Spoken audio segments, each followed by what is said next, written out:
Vlog കുറച്ച് ഇടാൻ നമ്മൾ ഡിലേ ആയിട്ടോ, കാരണം നമുക്ക് വർക്കിൻ്റെ നല്ല തിരക്കുണ്ടായിരുന്നു. അതുകൊണ്ട് തന്നെ വ്ളോഗ് ഇടാനോ അതിൻ്റെ വീഡിയോസ് എടുക്കാനൊന്നും തീരെ ഗ്യാപ്പ് ഉണ്ടായിരുന്നില്ല. പക്ഷേ വ്ളോഗ് ഇടുന്ന ആൾ ശരിക്കും ഇതൊക്കെ ശ്രദ്ധിക്കണമായിരുന്നു. ശരിക്കും വർക്കിൻ്റെ പ്രഷർ കാരണം നമുക്കത് ശ്രദ്ധിക്കാനുള്ള ഗ്യാപ്പ് കിട്ടിയില്ല. അപ്പോൾ ഇന്ന് നമ്മൾ വ്ളോഗിൻ്റെ വീഡിയോ ഇടുന്നുണ്ട്. ഇന്നത്തെ വർക്ക് നമ്മുടെ ചിറ്റടിയിൽ നമ്മൾ മുമ്പ് ഒരിക്കൽ സൈറ്റ് കാണിച്ചിട്ടുണ്ടായിരുന്നു, അളവെടുക്കാൻ പോണത്. ആ സൈറ്റിൽ ഞങ്ങൾ വന്ന് സാധനങ്ങളൊക്കെ മുമ്പ് കൊണ്ട് ഇറക്കി വെച്ചിട്ടുണ്ടായിരുന്നു. കടയിൽ നിന്ന് തന്നെ ഉണ്ടാക്കിയിട്ടാണ് നമ്മൾ കൊണ്ട് ഇറക്കി വെച്ചത്. അതിൻ്റെ ഫിറ്റിംഗ് സെറ്റ് ചെയ്തിട്ടുള്ള ഫിറ്റിംഗ് വീഡിയോ ആണ് നമ്മളിന്ന് കാണുന്നത്. ഇന്ന് കുറച്ച് പണികളുണ്ടായിരുന്നു. ഇന്ന് അറഫാ നോമ്പ് കൂടിയാണല്ലോ, നാളെ പെരുന്നാളാണ്. അപ്പോൾ അതിന് മുമ്പായിട്ടുള്ള അറഫാ നോമ്പ് നമ്മൾ പിടിച്ചിട്ടുണ്ട്. അത്താഴത്തിന് അടിച്ചിട്ടുണ്ടായിരുന്നില്ല കേട്ടോ. ഏകദേശം 5:30 ഉറങ്ങി എണീക്കുമ്പോൾ. അതുകൊണ്ട് തന്നെ പുലർച്ചെ 5:30, അതുകൊണ്ട് തന്നെ അത്താഴത്തിന് നേരത്തെ എണീക്കാൻ കഴിഞ്ഞില്ല, അത്താഴം കഴിച്ചില്ല. നമുക്ക് ആ ഒരു ക്ഷീണമുണ്ട്.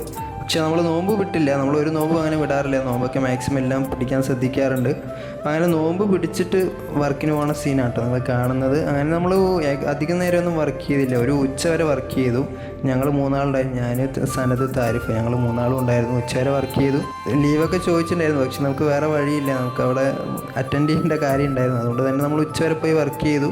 അതിനുശേഷം നമ്മൾ ലീവാക്കി. ഒരു 3 മണിയാകുമ്പോൾ വീടെത്തി. ളുഹറൊക്കെ നിസ്കരിച്ച് കുറച്ച് നേരം കിടന്നുറങ്ങിയിട്ട് അതിന് ശേഷം നോമ്പൊക്കെ തുറന്നിട്ടുള്ള ഒരു വീഡിയോ ആണ് നിങ്ങൾ കാണുന്നത്. അപ്പോൾ എല്ലാവർക്കും ബലി പെരുന്നാൾ ആശംസകൾ. അടുത്ത വീഡിയോയുമായി നിങ്ങളിലേക്ക് വീണ്ടും വരാം. താങ്ക്